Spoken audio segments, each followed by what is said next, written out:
Hello, Andre. You're out taking what the Japanese called a forest bath. Right.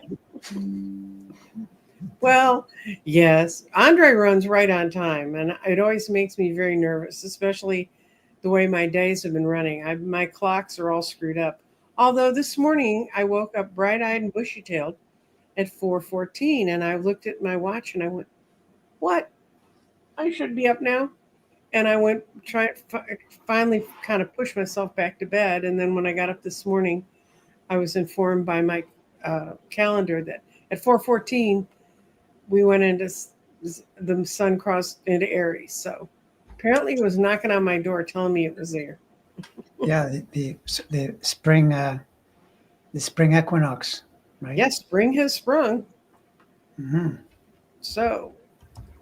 So nothing happening in the world, Andre. So Yeah, I know. It's totally boring at the moment, right? mm-hmm. Yeah. Yep. It's we're in a tough time, undoubtedly. It's a tough time, and this is a time when it really helps if you've done some internal work. And if you haven't done some internal work, you're really feeling like I need to do some internal work on me, as well as what's going on the outside. Although I'm very, very pleased with the reports I'm getting in around me of the people that are going out into the streets and around the congressional offices and stuff. I live on the edge of a very, very red area. I mean, I live in Texas, so the whole thing's red area, but there are places that are redder than others. And they made the national news yesterday going around his office because he's never been hit before. Who are you referring to now? Hmm? Who are you referring to that was hit yesterday? His office was surrounded by people holding up signs saying, well, they were politely saying "F you," but his name is Keith Self. He's a Oh, okay. congressman. It's a congressman's office. Um, because Texas is a very dense population, we have a lot of Congress people, within short distance of me. And we have some that are Democrats and some that are not. And um, apparently the Republicans are getting it. If if I was strong enough, I could actually walk to one of Cornyn's offices. It's along a creek near where I live. So Mm-hmm. Yeah. No, I mean it's now it's becoming pretty widespread. You hear about things like that. You hear, of course, about the town halls where people are really upset, mhm. and I've even seen groups of Trump voters being interviewed, in those focus groups, and they're all surprised, that, that he's doing what he's doing. It's totally remarkable. And then on top of that, you've got the Tesla vandalizing, and I mean, it's becoming quite something. The latest one this morning is this thing where presumably it would be people on the left. They are, I think it's called swatting, where they phone the police.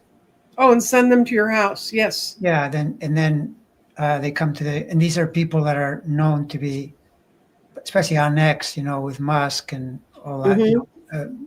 big MAGA people. So Mhm.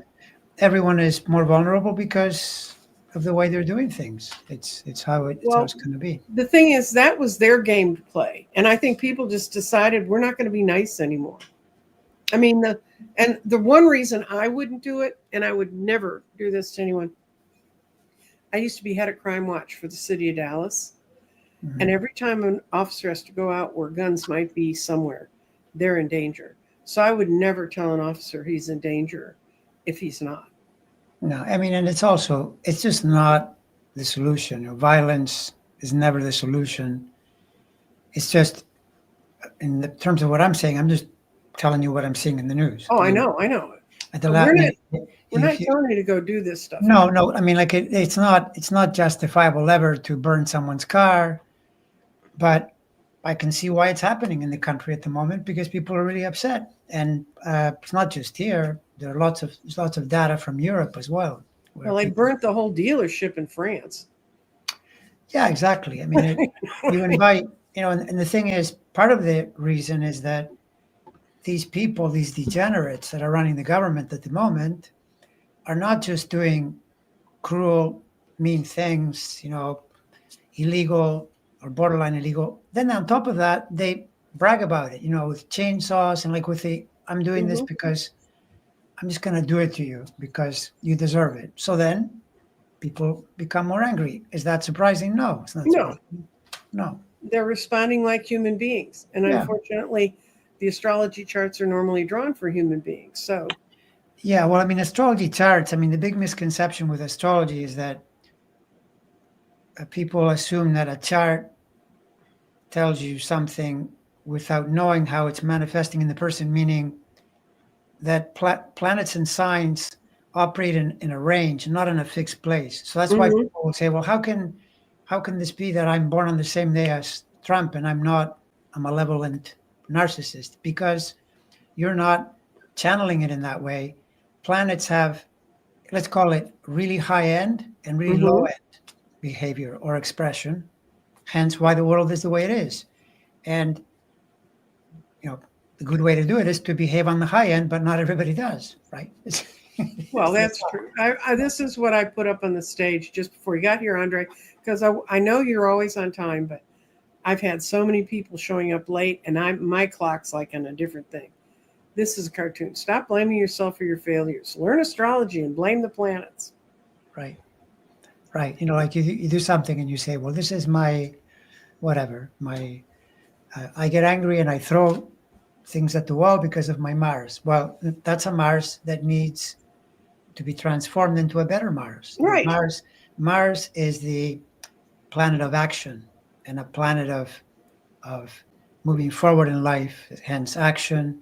And it is your natural assertiveness, but assertiveness can then, go further and further until you set a car on fire. That's still Mars, but Hmm. probably, it's ill-advised, right? To do it that way. So that's the logic. And this could be a way to also explain when people say things like, we're here to learn something, the idea of the soul energy, whatever energy we are, it has a journey or it has this path that it's following. So that's what you're learning, possibly to then go and be in a different dimension later. I don't know. That becomes a big question mark, but it feels that way. It feels like some transformation is happening toward more harmonious energy, right? In Yeah. any person, greater wisdom, greater harmony, all of that. And it's not easy. It's sometimes simple to explain, but not an easy path. No, and it's don't fall for the bait. I mean, there's so many people that want to bait you, and quite honestly, I mean, it's been. Um, I was reading an article about all the things that we have around us that distract us from what was really going on, and um, I remember reading years ago when Facebook was being formed. One of the groups that worked with Zuckerberg on creating Facebook was DARPA. You know who DARPA is, don't you? Mm, That's I, that Department of Energy. That's a department of uh, from the Pentagon that really gets into deep dark stuff and does outrageous things. Seeing can we weaponize this? right. Yeah. And they were there with him, and they already seen what had happened to our kids that got hooked on video games, and then they just took the whole adult population on video games. Except they're Yeah. not. Yeah. Yeah. No, I mean, this is the thing that a lot of forces have been unleashed, especially in the last 10, 20 years, Hmm. that on the one hand that can be very helpful and they can be also very harmful. And Right. it always leaves it up to a person to discern, to find their wisdom and act accordingly. And there are lots and lots of forces out there that can draw you downward. There's no question. There's no question. And, it's up to you to figure out what to do. Like, for example, when you're under stress for whatever reason, and there's a lot of stress now, people will then be more self-destructive. They'll try to self-medicate in some way, Mm-hmm. either through actual inappropriate medication that doesn't match or that is potentially dangerous, or even through food and drink. Mm-hmm. And then when energy starts to drop, then you don't feel as good, you make worse decisions. And Mm-hmm. the astrology reflects this too, because what will happen is, the planets are constantly circulating. When they connect with you in a harder challenge, Mm-hmm. if you yourself have downtrended your energy, it's going to be a lot harder. It's going to be a lot Well, harder because you can't respond properly. You feel more pain, you feel more distress. And so it's harder. So that's why it always comes back to you and being able to manage your own mind and body in some way to continue to navigate well. yeah, I didn't mean to do it, but I ended up going into a kind of a lifestyle diet that people call it ketogenic, but it's really mostly protein. And what I learned is if the food has a barcode, it's frozen or it's preserved with some sort of thing on it that I can't say, it's not good for my body. And I turned myself around from being pre type 2 diabetic to being a normal person with a perfect balance. But I wonder what kind of a mind I would have if I'd have kept going on that route where you're not feeding yourself anything your body really needs. I rarely talk nutrition on my shows. Yeah, well, the thing is though, nutrition and astrology links to the moon, and the Mm-hmm. moon, not because of its size, obviously, because it's this tiny thing in comparison to so many other bodies out there, but because of proximity, we know it's a really important body, and you can take it to the bank that it's absolutely related to intake. Although it's not Mm-hmm. just food, it's any impressions. So Mm-hmm. if you're watching horror, political or otherwise, that's what you're feeding your nervous system. But food itself is really primary.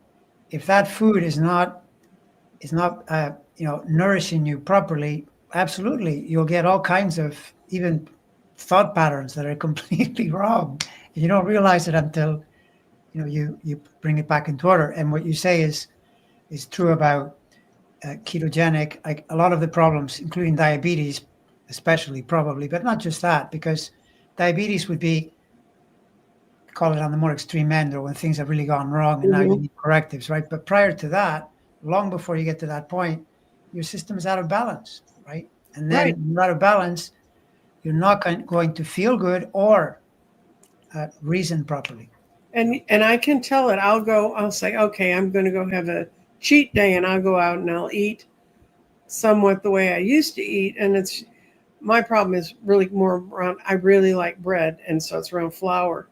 But there's stuff in our flour that wasn't in our flour when we were kids. When I was a kid, we didn't have margarine. We had butter. I mean, I lived in the Midwest. We had cows. We had butter. And then when I became an adult and was a young person cooking, it was you had to eat margarine because it was screwing up your blood vessels. Well, The opposite. and it wasn't. And the thing is that now and the thing is they were feeding us stuff that was one molecular structure away from being plastic and saying it was butter and saying it was fat and saying it was good for you. I mean, this is not your field, Andre. We'll get off the No, critter. actually, you'd be surprised how much it is my field, in the sense that that's my first level always of finding my plate, my balance. Mhm. If I even veer a little bit, and because one of the things is the more you do it, the more sensitive you become, Oh yeah. noticing the subtleties. And I need to be really on top of it all the time. I don't really buy the. I mean, I can see why it would be okay to have a cheat day, as they put it, but the problem with that is that, for one thing, you won't feel good, but then maybe it'll just show you. Eventually, you'll Mhm. realize, well, maybe I got to get rid of the cheat days because I Yes. settle down, right? Yeah. But Yeah. yeah, I mean, it's super important, especially when you can be going along doing something that is not helping you to feel balanced, and then you'll get in trouble. Yeah. So and that's just nutrition, and that's the moon, and to me, it makes perfect sense because in astrology, the moon is critical. It's super Yeah, and important. for those of you who think, Well, you still have a chunky little body. This chunky little body weighed 150 pounds more before I started losing weight. So I had a much chunkier little body. Yeah, no, and it's really, I mean, the aesthetics are actually later. They're downstream. To me, the first level is how do you feel? Mm-hmm. How do you feel? Where's your energy? Where's your harmony? And then where's your wisdom too, as a result? Right. What did you Those are learn the from that? signs. Yeah, Can we go to a? I'm going to give you an astrological question, Andre. sure. How does this second eclipse coming up differ from the one previous eclipse? You should have said eclipse, an equinox a week ago.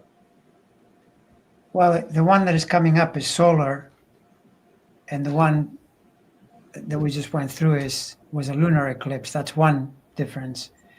But really, the major difference with these eclipses, or eclipses are new moons or full moons. So Right. when the new moon is happening, you get a solar eclipse because the sun is hidden.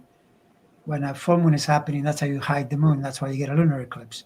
But what is more important is how is it affecting your chart, right? Because some eclipses will just be somewhere in the chart where it's not doing too much, or some new moons, full moons. Mm-hmm. Yeah, eclipses intensify it even more. By being an eclipse, it's more intense.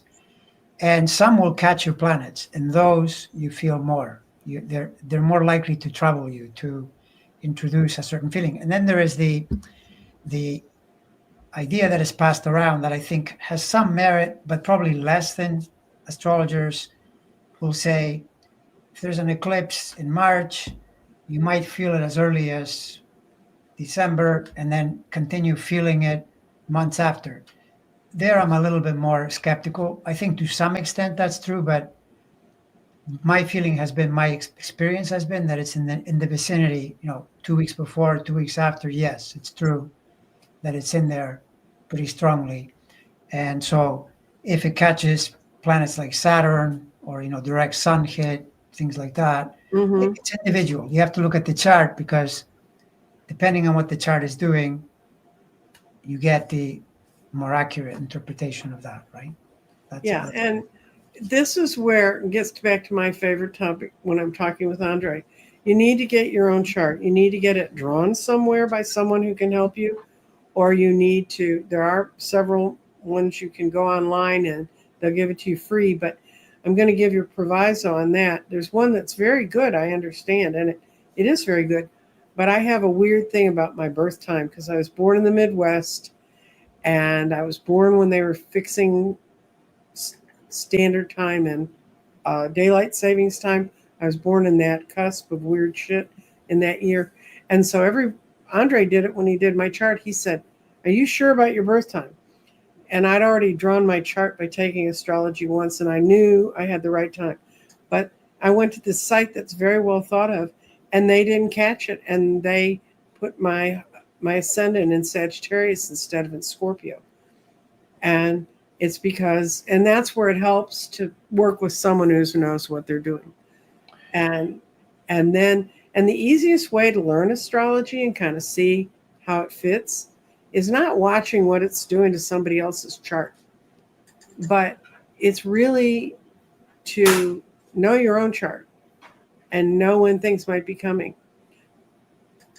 I have a quick question for you, Andre, and I don't know if you hold to this theory of astrology, but I was born with an extremely out of bounds moon, just about as far out of bounds as you can go. And apparently, there's a 19-year cycle on when the moon goes out of bounds. Do you know anything about that? No, it's not 19, it's 9. So Okay. what the moon does is, for 9 years, which we're in that period, by the way, right now, Mm-hmm. most of this decade, for another, I think it's another 2 or 3 years, last time I looked, and it started during the Biden administration. Mm-hmm. What the moon does is that it'll be out of bounds 5 or 6 days, then it comes back in bounds, then it goes Mm-hmm. back out of bounds. So that's for everybody. The whole world is experiencing this. But if you're born during those 9 years, you may or may not have it out of bounds. But if you do, you have it. So that's one level, and you look at that. But it can also be that even if you don't have it, in progression, it'll be out of bounds. And that tells you about those progressed years. They have that quality, about in the person's chart, right? Hmm. So, and that raises the energy of the moon, so that a standard interpretation is the younger you are, the less you know yourself, the more your emotions can overwhelm you, and you can therefore feel worse than you should, make bad decisions. But then as you start to learn more about yourself, you gain that self awareness, then it can be a powerful position because your feeling energy has a better antenna. And so that the psychic pickup, or, the sense of Hmm. tuning in better, also improves, right? And that again depends on a lot of factors in the person's life. And to your point about astrology, yeah, I mean that's the thing, that astrologers wish everyone were an astrologer so they could follow their own chart. Then they would know 100% why it works. Right. But most people, they don't want to go that far because, yeah, for a while, it's like learning, I don't know, learning how to run a computer program, that has all kinds of fancy tools. And at first you open it and you can't do anything, even the simplest thing. I'm pretty good with computers. And when I get a new program in anything, I notice that for a while I'm lost in space. I'll go, what do I do with this? Because it'll say, Hmm. oh, this program can do something to a photograph. I go in there and I think, what am I doing with this? It doesn't seem to work properly. But as I, stay with it for a while, then it gets easier. And astrology is the same way. If you track it for a while, it becomes, Well, you find the thing that makes a difference to you. You kind of know times are coming, like Saturn returns and some of the things you'll hear people bandy about. And they mhm. are times when that happens, and you need to know about it. Yeah, no, exactly. Yeah. That's what I do myself constantly, even if I'm not talking with someone about it or their own chart. My own chart, I know where the planets are and I know what they're doing. So then, in a sense, it's okay. I know what the weather is. I'm aware of what I'm Hmm. navigating through. But then the perpetual learning is, how good can I get at this, right? How much Hmm. can I refine the way I understand the planet to be? And that's a constant learning. It becomes more and more subtle. But that doesn't make it less interesting or less important. It's always Yeah. there. Yeah. And sometimes knowing big dates. There was some date, almost a couple weeks ago, when I think almost every astrologer I heard said, because of some planets that were squaring each other, it was not a good time if you were going to go into a discussion that might get heated with someone, to walk away, to use your good judgment. Even if you're the most even tempered person in the world, it's time to kind of walk away. Well, I had a friend who has a sister who's always kind of lived on a short fuse. Well, she picked that weekend to pick a couple fights, and she ended up in jail twice. And this is a woman my age who had never been in jail before and never been in trouble before. And so the family realized maybe some of their just kind of weird family stuff they thought she was doing, maybe it's worse than that. So they got her some treatment. She's out of the hospital, and I hope they're getting her the help she needs. But I thought, God, of all the weekends for you to have your head fall off and roll down the street for the police to pick up, that was the one to do it. Right. Right. And I don't know I'm not sure what that movement did. I know one thing that has been happening that I talked about even in January. I think I mentioned it already, and definitely in February, is the Venus retrograde cycle. Right. That is why you're seeing all the protests. The public is hitting the streets and making a lot of noise, and it brings in those more grave incidents like burning Hmm. cars, crazy thing, or the swatting, because Venus is retrograde in Aries. Aries is a very militaristic, it's the sign of firemen, policemen, military people. Right. Aries gets into the fight. That's where Venus is retrograding, and so everybody, and by everybody I mean many. I'm not saying every single person, but it's definitely there. This is where the best comparison that I've mentioned a number of times is the George Floyd period was also a Venus retrograde, and Yeah. it's when the public is angry about something because the consensus, the value consensus, has been violated, and so now, I mean, with this guy going around with his chainsaw and doing what he's doing, it's not surprising. Not surprising at all that this is happening. Here's somebody who asked me something off topic. The website for dowsing charts is somebody who wants to work with a pendulum. I'm going to put it up for you right now because I do know what it is. It is subtil.com. It's a French, it's in France, but they have it translated into all the languages. And I don't know if I'm saying subtil right or not, but that's where all the dowsing charts are. So for the person who want to know dowsing charts, that's where you go, which is totally off the topic. So, and we had, somebody asking a political question.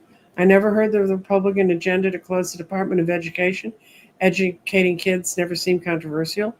Providing for free meals. Okay, Ness. Yes, they were. And we didn't have that until into the 70s because the Republicans fought it so hard. That's been a long term. That's an old John Birch Society thing. No education. And that is a very, very controversial. And that's this.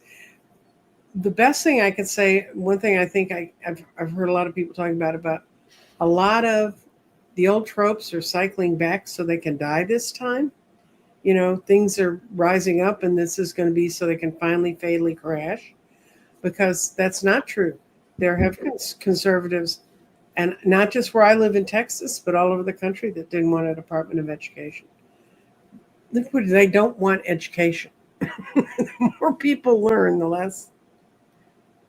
Yeah, and the education is still, it's controlled by the states as well, but then there's the overarching Department of Education on the federal level. And the one thing about the Republicans, and especially this MAGA group, is they're really against anything that creeps into the mandate, of the education system, that to them feels like it's a leftward turn, where you're doing things that they feel are to the left. And there are a few that you think, yeah, okay, that sort of makes a little bit of sense, but most of it is just they want to impose their way, because when you start hearing that every person should be Christian, well, maybe, but not necessarily. And that certainly isn't what the Constitution says, by the way. The Constitution is very clear, despite Lauren Boebert and imbeciles like that say the opposite. No, the Constitution says we should all be Christian. No, it doesn't. It says explicitly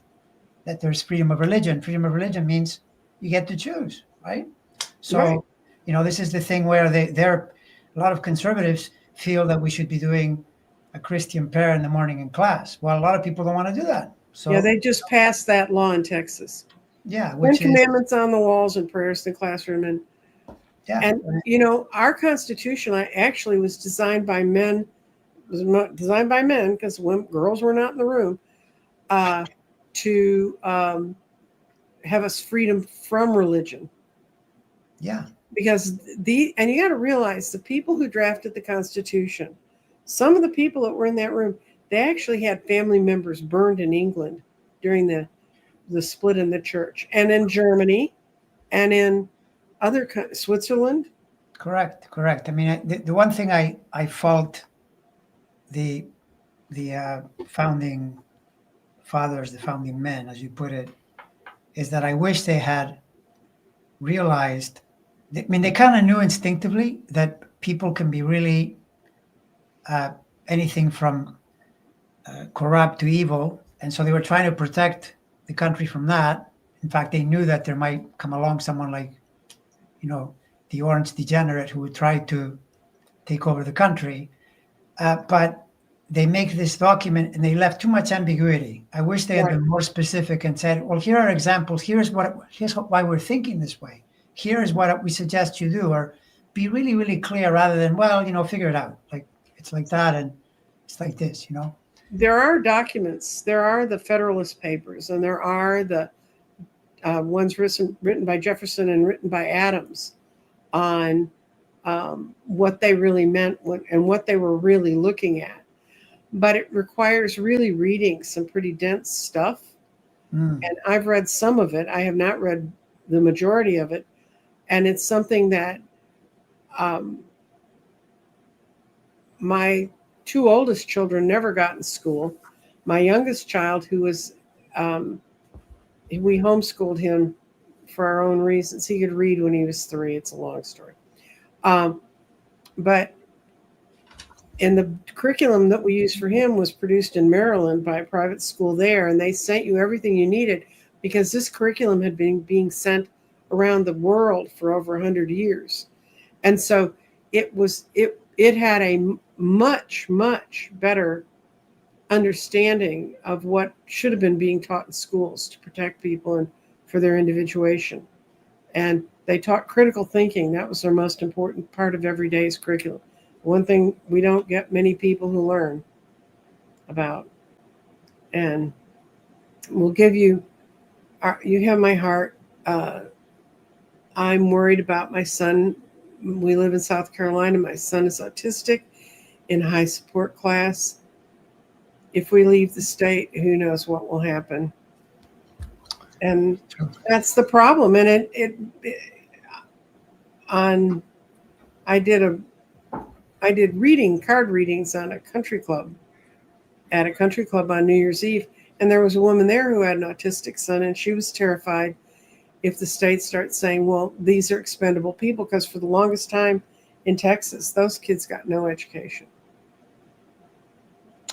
Yeah, that's the sad, super sad part of what's going on because of this, and yeah. And you don't have so many major planets all move at once. Have they been able to even find another time when so many were moving at once or moving into the signs they're moving in? I'm talking about the big guys, the outer planets. No, they do. And see, this is the thing. I remember that my hope had been that Kamala could somehow become president, and then it would have made the battle possibly. I mean, who knows, though? I mean, who knows how that works? But it doesn't matter. This is the way it turned out. But the point is, this has been known for years that we're in the same zone as during the Civil War in the 1860s. And there are echoes to the Second World War as well. The entire world, you can see that the problem is not just here. Yes, in the US, it's probably worse and has a lot of impact on everyone else, which therefore makes it super important. But the whole world is in a struggle. And we've seen this for years, that democracies are not comfortable in the last decade or so. Like the Trump era. It started with Brexit, actually, around that time. And then it kind of kept accelerating. Brazil had Bolsonaro for a while, then they went back, Trump in and out. We're in that zone. And so, this means that planets are reflecting a period when some big adjustment is happening. And those adjustments seldom come without discomfort, plain and simple. And I mean, think back, if you think this is bad, imagine how people felt in the 1940s or in the Civil War in the 1860s. I'm sure there were families with people fighting in the war and so forth. It couldn't have been comfortable. It had to be really scary, at the time. Well, so in a way, this so far, at least, it has been, I'd say, better, although we don't know where it's going to. That's part of the dread, right? That you kind of wonder, where are we going with this? This guy is threatening to invade Canada. Sorry. Yeah. That's just, now we're going into comedy, but there's a lot of Canadians that don't think it's funny, One of the things I've observed, and I was in France in 1966 when de Gaulle pulled out of NATO. You were probably a wee wonka, don't remember any of this, Andre. But no, I was too young to follow that. You would have been. But I remember I was touring with a choir and we were singing in Paris, and someone walked up on the stage and spit on us. This would be the French version of MAGA. And we were like, what the hell?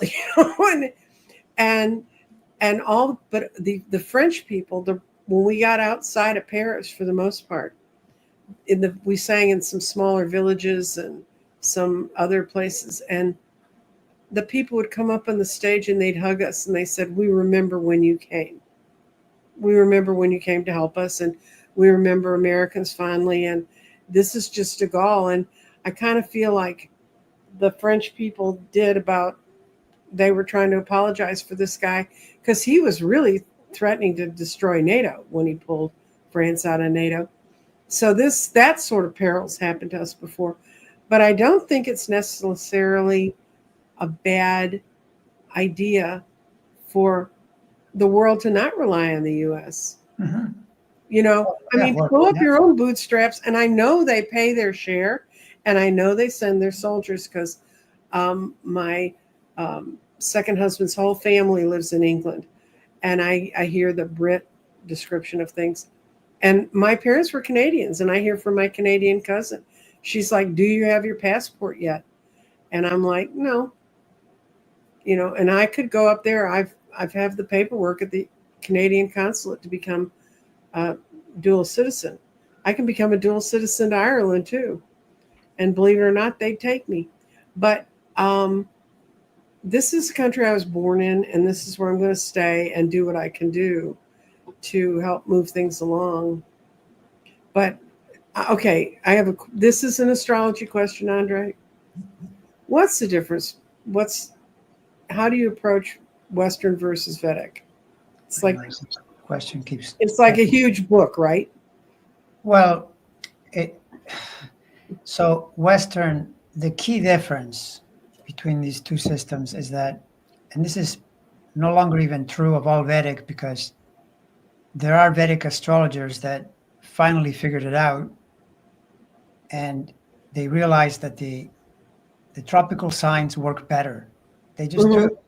And the way you see this is that when people get something in their life that is important, like an injury, a great example that just comes to mind is Andy Murray, the tennis player.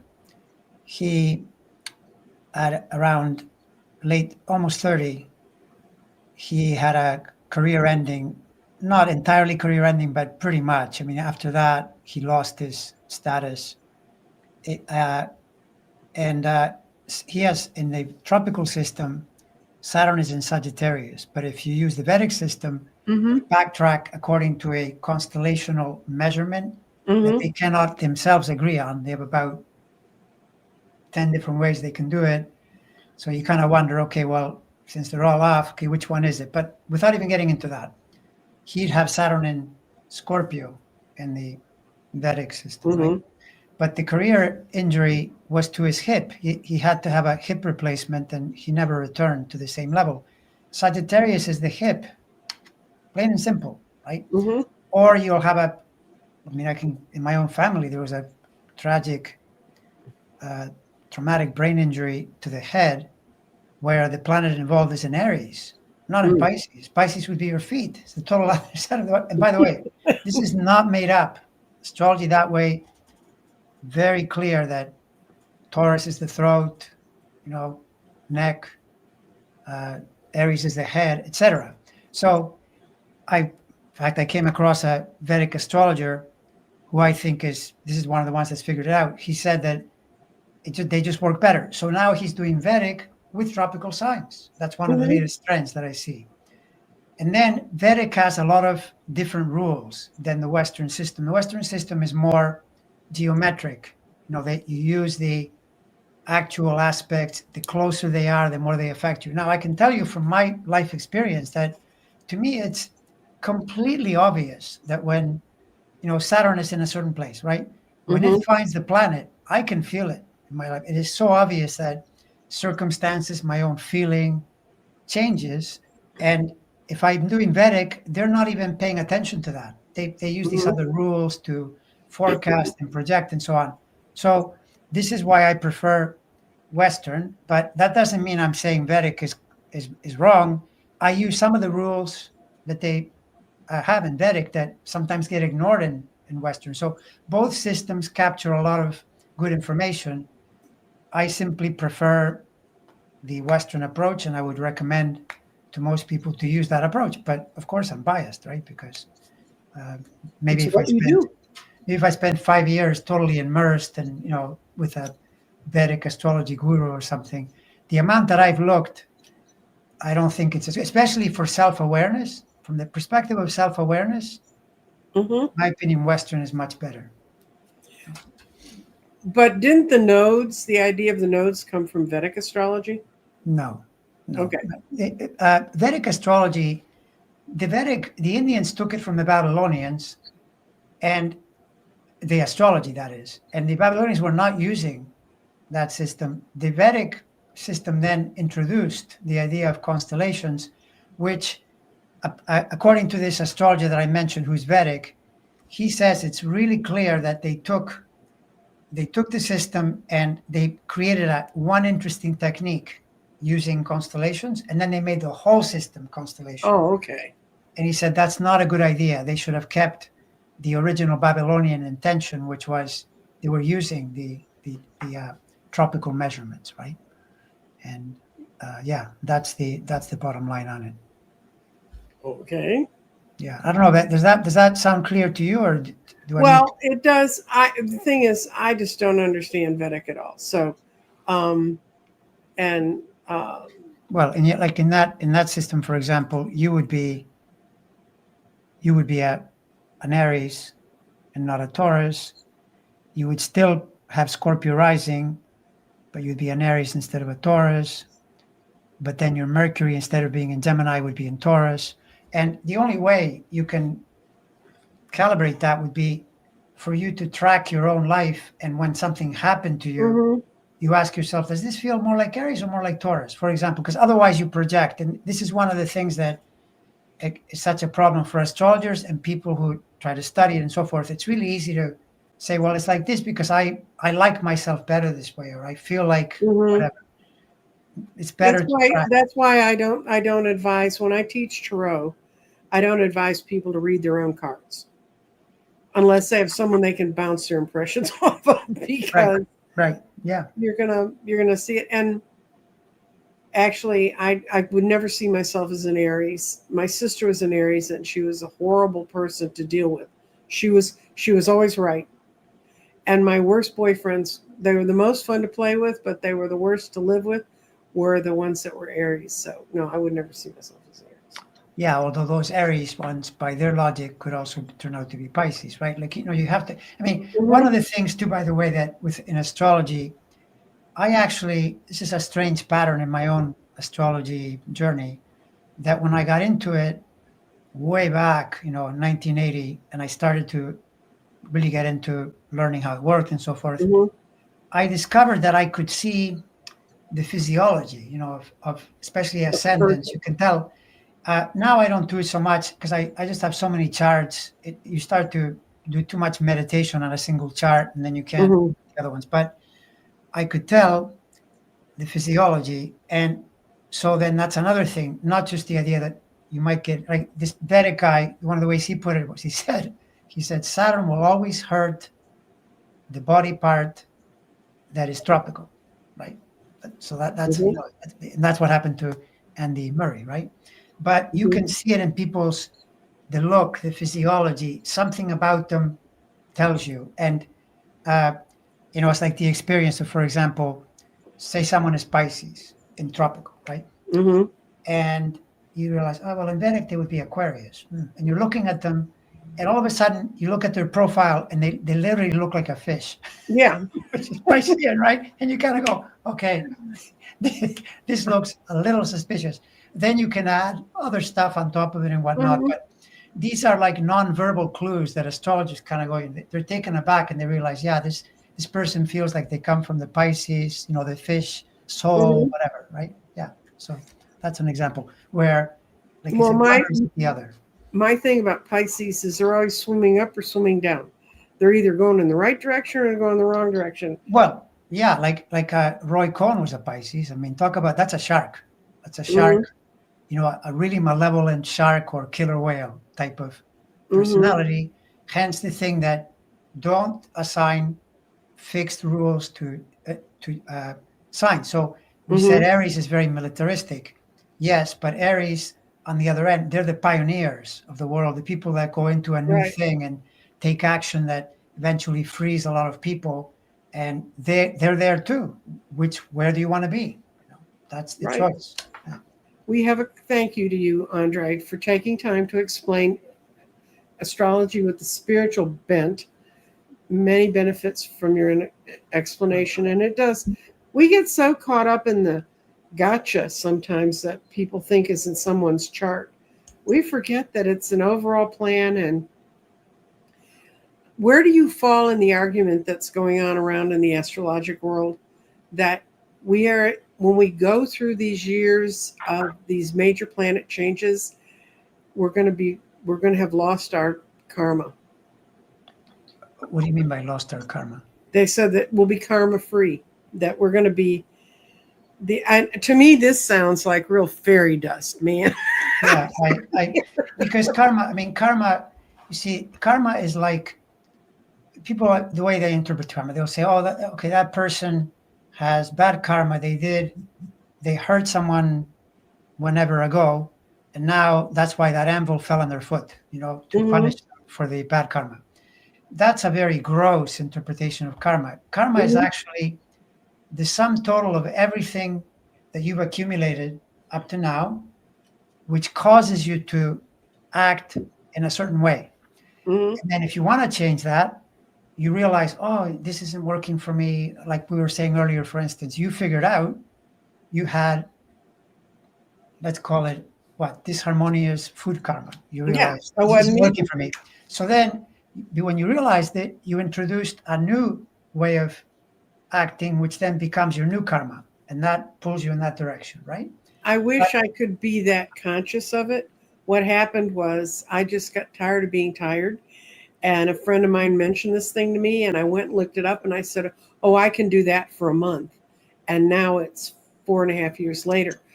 But what I find, and this will help people who say, but I can't make that determination.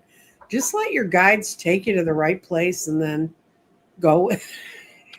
Yeah, sometimes when it comes to, you call it prayer or self-awareness, call it whatever you like, but say in terms of guides, that's a form of prayer. You're praying to your guides, you're praying to something to help you.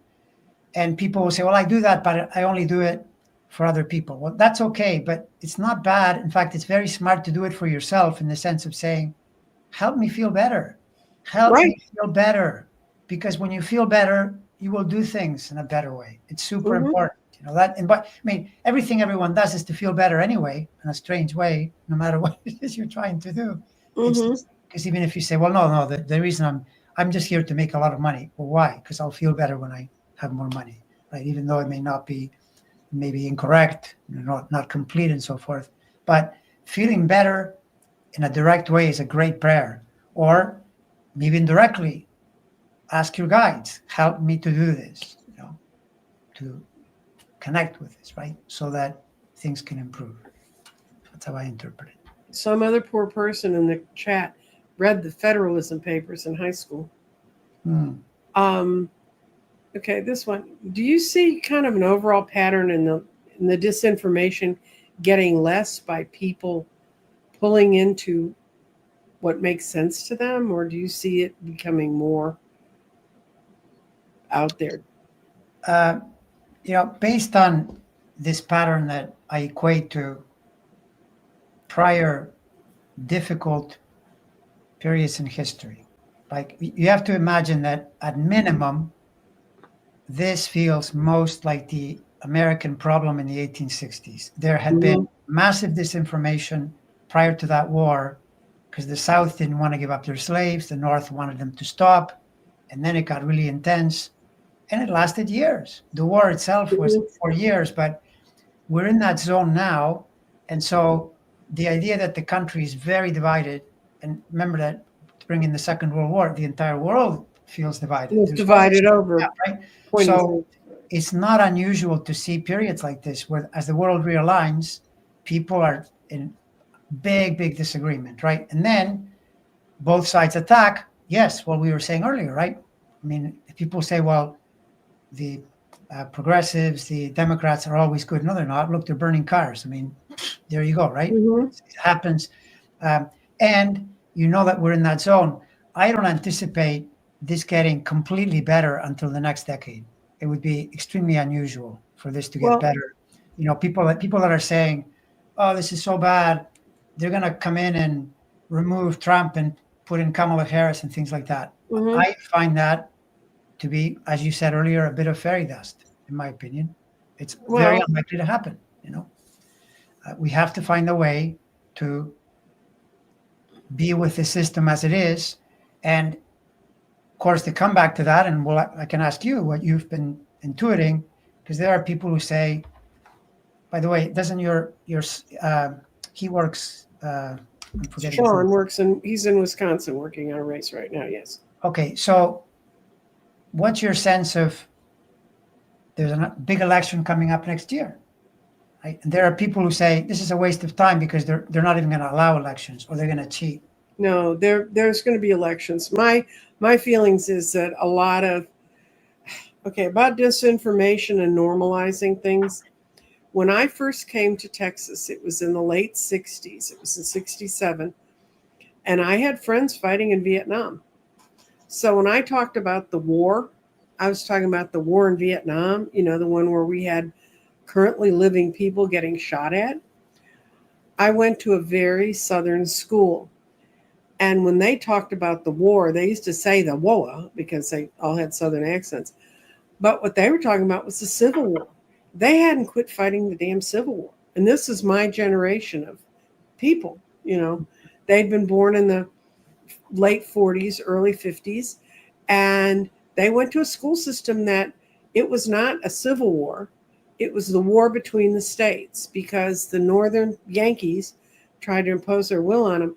And the other thing I'll tell you about when people get sold myths that they become part of their lives, if every single person who told me their family had lost their plantation, there would have been nothing between Virginia down south to the Florida border and all the way across almost to Texas. Every single acre of land would have been somebody's plantation, and they were not. And all these people, it costs, and they carried a grudge, like your people being up north. And of course, I came from the land of Lincoln, where we thought Lincoln was a saint, which also I learned from my Hispanic friends. There were several things that happened during his administration that didn't make them very happy. So nobody's going to be happy. Everybody's going to hang on to their myths. And yeah, we're talking mythic things, guys, here. We're not talking putting on reality glasses.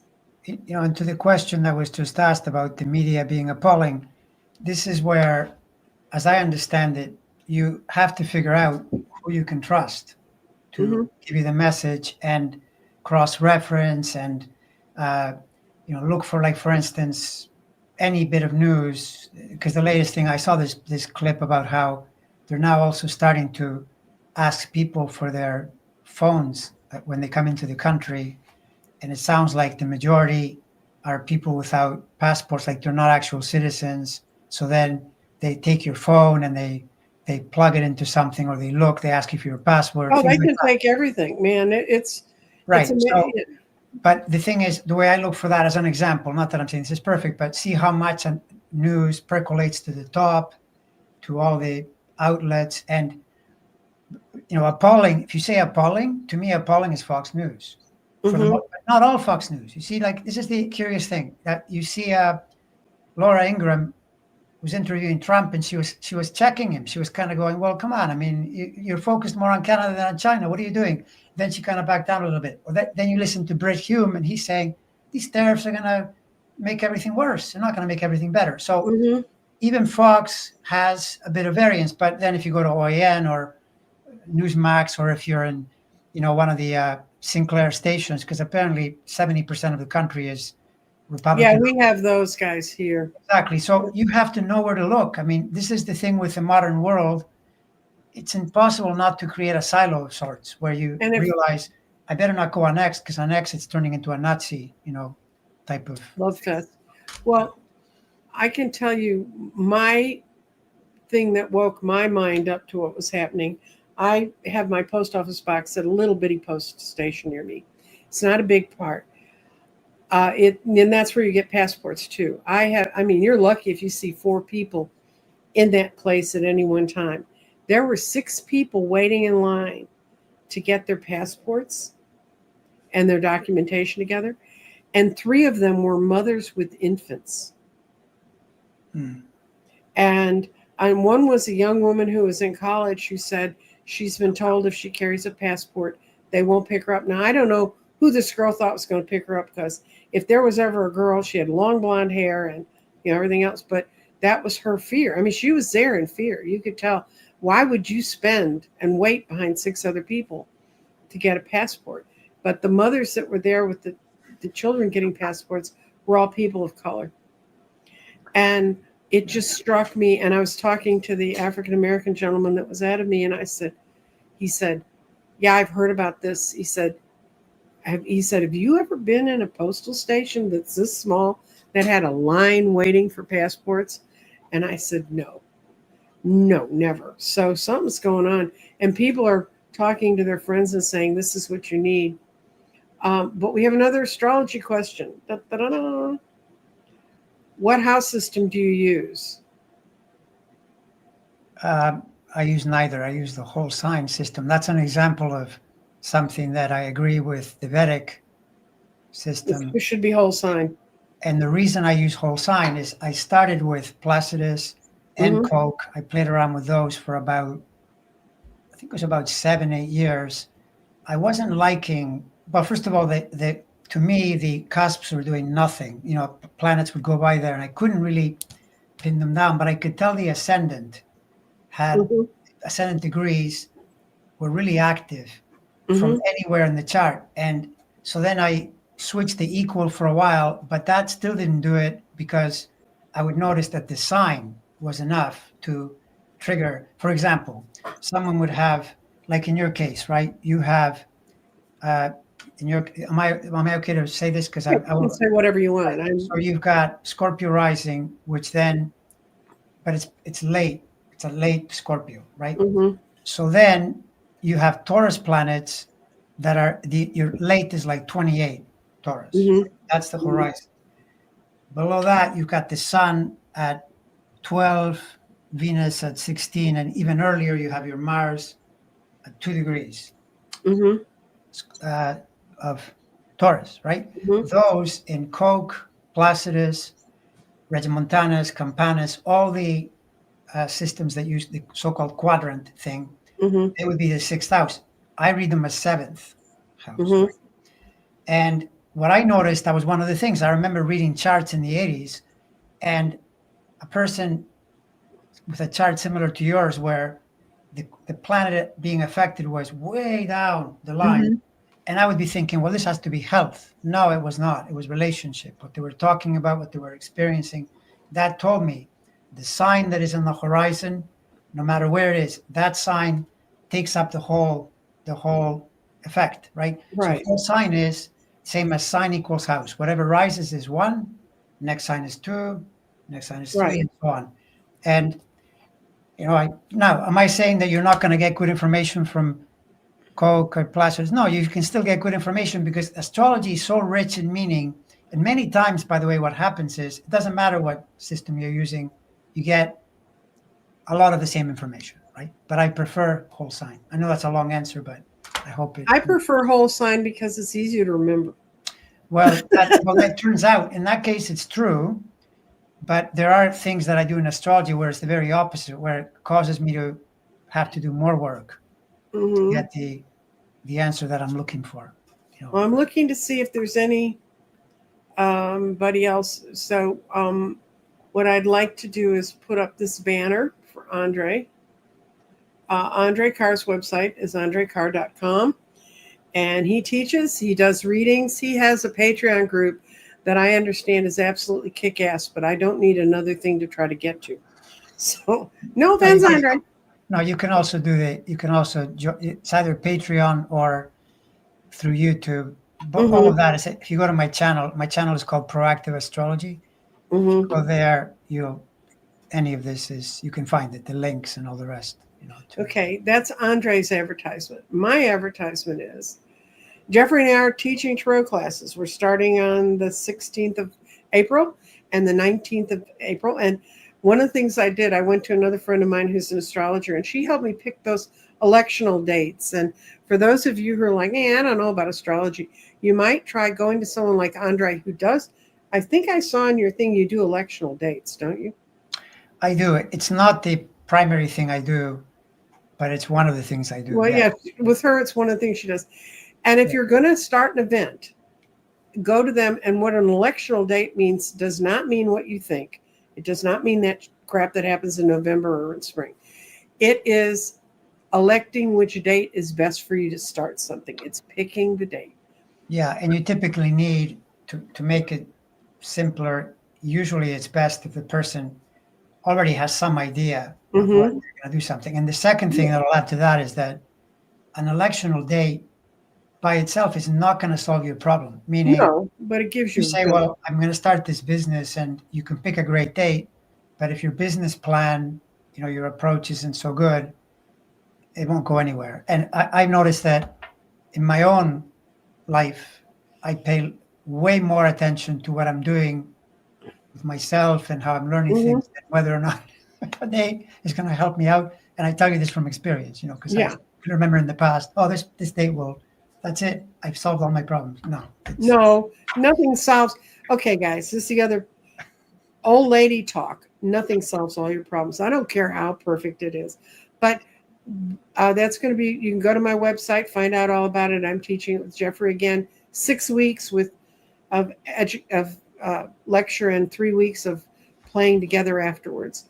And also 9 Candles begins on April 24th and goes to May 2nd. You'll be hearing about this, Andre. Right. Andre comes on and helps me write. No, I look forward to it. Yeah. And you're going to like the theme on this 9 Candles. It's the path forward, because I think I picked that time because I thought we won't be past all the crap, but we'll be past enough that we can start to see the glimmers that can pull us forward. Right. So thank you so much for joining me. Oh, it's a pleasure. And I really do appreciate you bringing a spiritual bent to it, because it's so easy to get into the who's going to do what to who, and who's going to get hurt the most. Yeah. Well, yeah. That's. We don't want to. All I want people to do is to pull inside themselves, to learn within their soul what they need to learn at this time, and to pull their spirit in to gain the most knowledge, because this is an incredible time to gain knowledge about how we work. Yeah, it's totally true. I mean, this is the let's call it the good. I know it doesn't necessarily, it's not easy. It can be scary, but that's the whole point, is that when there's more pressure, which then incites fear and worry and all the negative emotions, you're more likely to transform those because you're forced to. Normally if things are rolling along, it's like when the astrology is really easy, it's not effort astrology or not growth astrology, it's just enjoyment astrology. It's only when the planets lean in and give you a hard time. And the unfortunate part is right now, the whole world is going through this. Pretty much no one is comfortable. Who's comfortable anywhere? For different reasons, everyone is uncomfortable, worried, upset, militant, whatever. Something is going on. Thank you all for coming, and I'll look forward to talking to you, Andre, about some other stuff. Bye-bye. Right. Bye, everyone.